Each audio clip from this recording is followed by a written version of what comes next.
right, so this is kind of an inside joke.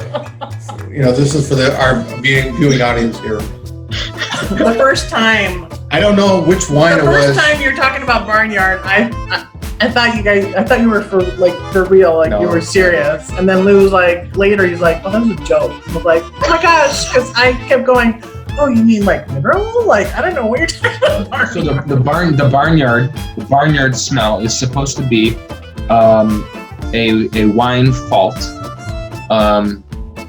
and it is prevalent in one of the grapes, Monstral or Mourvedre.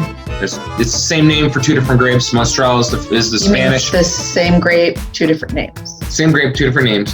Monstral, Spain, and Mourvedre, France. But whatever composition, whatever's going on with the grape, it tends to have more of this barnyard smell, which they say is a wine fault with an infection of another microbe called Brettanomyces. Is that it? Brettanomyces. So, again, the presence of barnyard is supposed to be this indicative of this one. It's not a good thing. You know what? It's a complexity, and when you look at this specific grape, if you can control the amount of flavor that you get, it introduces another level, flavor, sense to the complexity of the wine.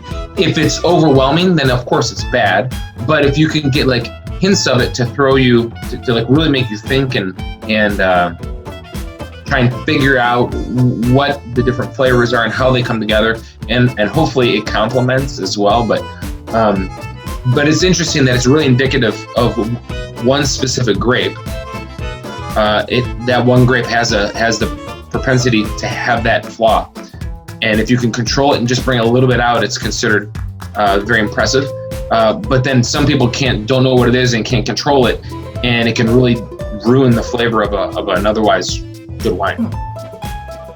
The barnyard doesn't have to be bad, and on what flavors you're trying to bring out and how much you bring out of it.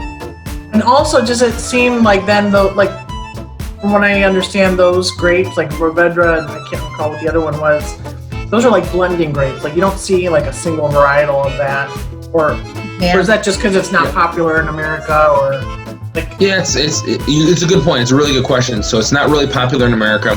The Monstral is very popular in Spain, and it's a very dry area. I really like the grape. What's the Monstral we like? One Hill. It's the One Hill Monstral. Is a One really Gill? One Hill. It's spelled Gill, but it's One Hill because it's Spanish, right? I took French. Yeah, I know.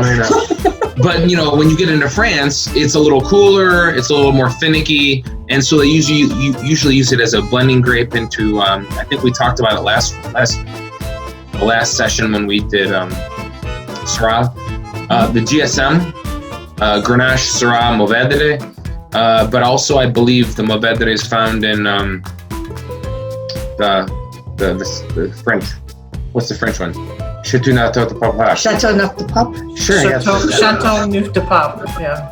Yeah, that's what I said. Spanish speaker.